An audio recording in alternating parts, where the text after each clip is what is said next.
আসসালামু আলাইকুম। সব থেকে জাতীয় প্রসেসর যাকে বলা হয় রাইজেন 5 5600G। তো তানজিম ভাই আসছিলেন, টোটাল মিলে অলমোস্ট 50K সামথিং বাজেট পড়লো। চেষ্টা করছি প্রত্যেকটা প্রোডাক্ট তার পছন্দ মতো দেওয়ার জন্য। তো ভাইয়ের কাছে শুনবো প্রত্যেকটি প্রোডাক্ট আসলে ভাই খুঁজে নেন।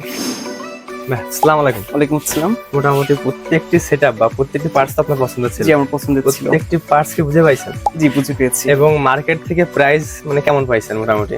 জি, প্রাইসটা ঠিকঠাকই আছে। মানে কাস্টমার কি একদম মানে বিশ্বাসে আসতে পারে এখানে? জি, অবশ্যই আসতে পারে। সো আমাদের শপের ঠিকানা এমকে রোড, যশোর, জেস্টাওয়া লিফের 4 তলা, শপ নাম্বার 510। আমরা প্রত্যেকটি কনফিগারেশন আমরা ডিটেলসে দিয়ে দেবো, আপনারা চেক করে নেবেন। প্রসেসর হিসেবে রয়েছে রাইজেন 5 5600G একটি প্রসেসর, মাদারবোর্ড হিসেবে রয়েছে গিগাবাইটের B450 এর একটি মাদারবোর্ড এবং XLR8 এর একটি RAM, যেটা DDR4 এর 8GB RAM, এবং এটা কিন্তু গ্লোবালের অফিসিয়াল প্রোডাক্ট। এবং ভাইয়ের পছন্দ ছিল মনিটর হিসেবে MSI 22 ইঞ্চের, এবং কেসিংটাও কিন্তু ভাইয়ের পছন্দ ছিল। সো চেষ্টা করছি প্রত্যেকটা প্রোডাক্ট দেওয়ার জন্য। সো আপনারা যে কোনো প্রকার আইটি প্রোডাক্ট পারচেস করতে কিন্তু আমাদের শপে ভিজিট করতে পারেন। আমাদের শপের ঠিকানা এমকে রোড, যশোর, জেস্টাওয়া লিফের 4 তলা, শপ নাম্বার 510। অথবা যে কোনো আইটি প্রোডাক্ট অনলাইন থেকে পারচেস করতে আমাদের ওয়েবসাইটে ভিজিট করতে পারেন। আমাদের ওয়েবসাইট ঠিকানা primes.com.bd। তো ভালো থাকবেন, সুস্থ থাকবেন, আল্লাহ হাফেজ।